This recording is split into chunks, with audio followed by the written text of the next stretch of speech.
Hey folks, let's go ahead and talk about how to do your introduction speech.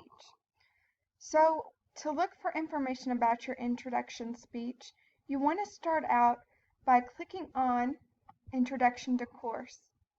You're probably already there since you are watching this video.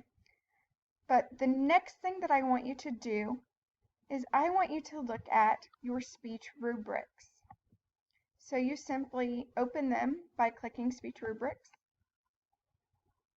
and then click Open, and Excel will open them for you.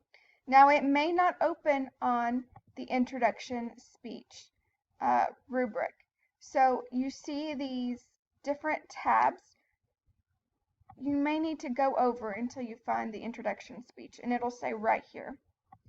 And as well, it will say up here. So the important things that you need to know about an introduction speech is that it's simply to let us know who you are and what you expect out of this course. I do this for multiple reasons. The first reason why I have an introduction speech is it helps me gauge where you are in your communication career.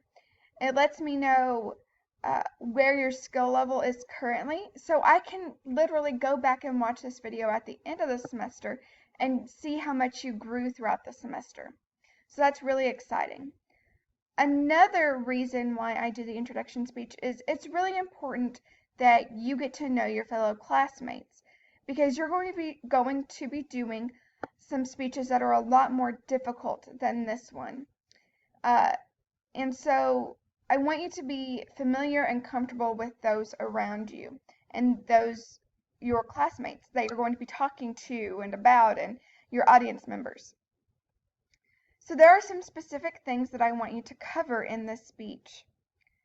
I want you to cover your educational goals.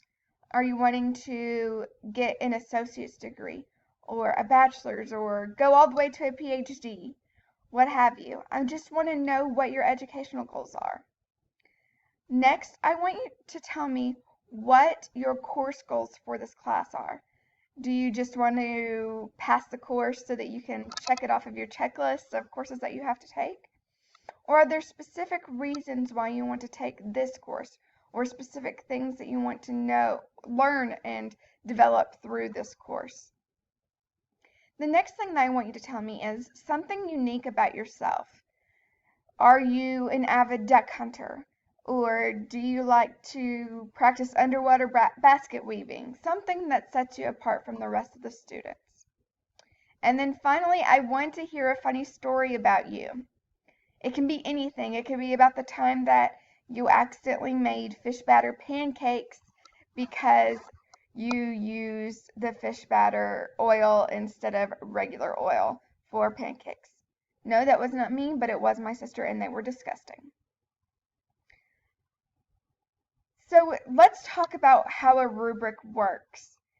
This is what I will have up when I'm watching your video. And I will literally highlight, let's say you cover your educational goals. I will highlight right there that you covered that.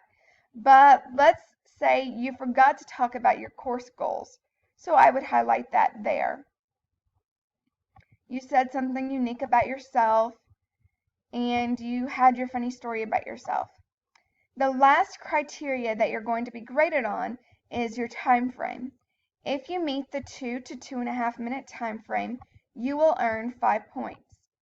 But if you do not meet that time frame, you will get this area highlighted.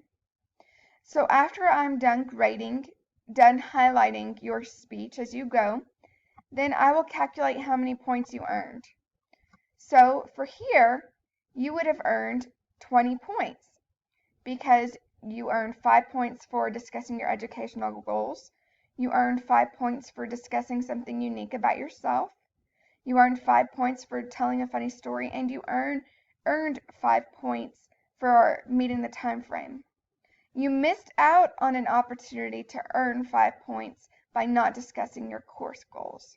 So there were 25 points possible, and you only earned 20.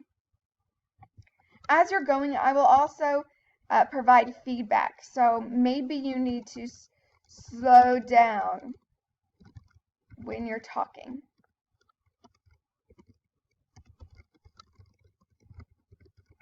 I might write something like that. Or I may say, hey, you are doing really good at this. Let's work on this. Different things like that. But I'm going to be providing you feedback on this sheet. Now, after you are done with your speech and after I'm done grading it, I will then send you a copy of this into your EACC email. So it's really important that you get into the habit of checking your EACC email. Well, I think that's all you need to know about the introduction speech. This will be the easiest speech that you give throughout the semester, and so this should be the easiest speech that you do throughout the semester, so it should be pretty simple. And I look forward to seeing your speeches. See ya!